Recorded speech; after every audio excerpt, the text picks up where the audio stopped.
chose, c'est l'attitude des pouvoirs publics. Quand le Premier ministre, il l'a su depuis longtemps, mais quand il a senti que le musée allait ouvrir,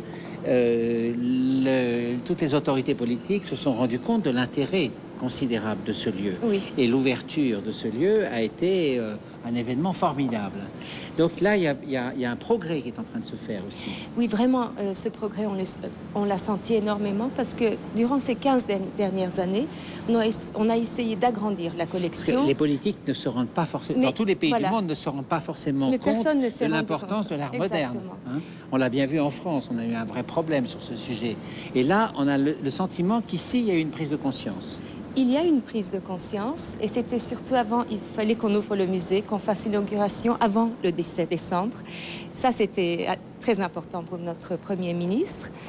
Et oui, maintenant, c'est vrai, oui, l'intérêt est réel. Alors, vous avez des tas de visiteurs prestigieux qui viennent ici, qui s'intéressent. Vous êtes en train de créer des liens avec toutes sortes d'autres fondations. Moi, je pense là, quand je vois votre lieu, je pense à cette autre fondation admirable en France, qui est la fondation MAG, oui, dans le sud de la France. Oui. Est-ce que vous envisagez de créer des liens organiques avec eux?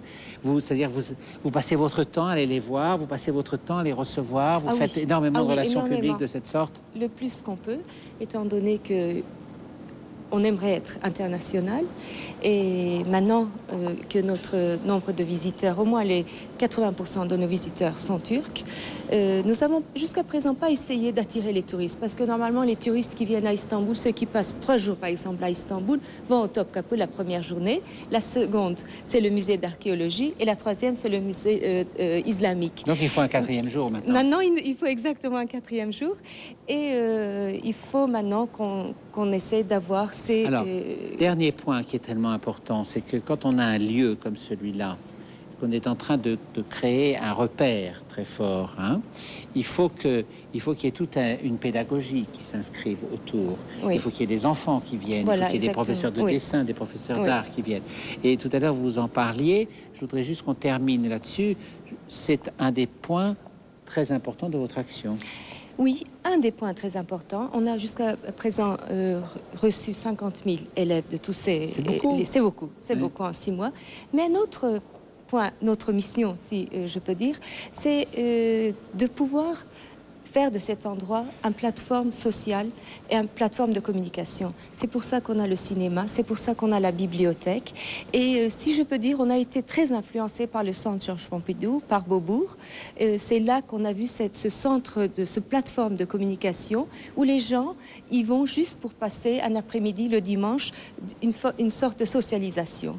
Et on a vu que dans notre pays où la moitié de la population est en dessous de 25 ans, vraiment ce besoin était très très grand. L'espace Nouvelles Médias a été conçu aussi d'après le centre Georges Pompidou parce qu'on a vu que les jeunes s'intéressaient énormément et c'est notre but de pouvoir attirer cette foule très jeune ici et de pouvoir leur faire aimer l'art moderne.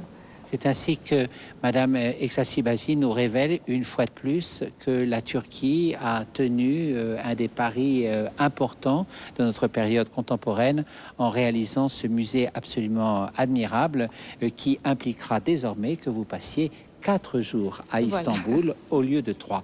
Nous poursuivons nos 24 heures dans cette ville magnifique. Merci Madame.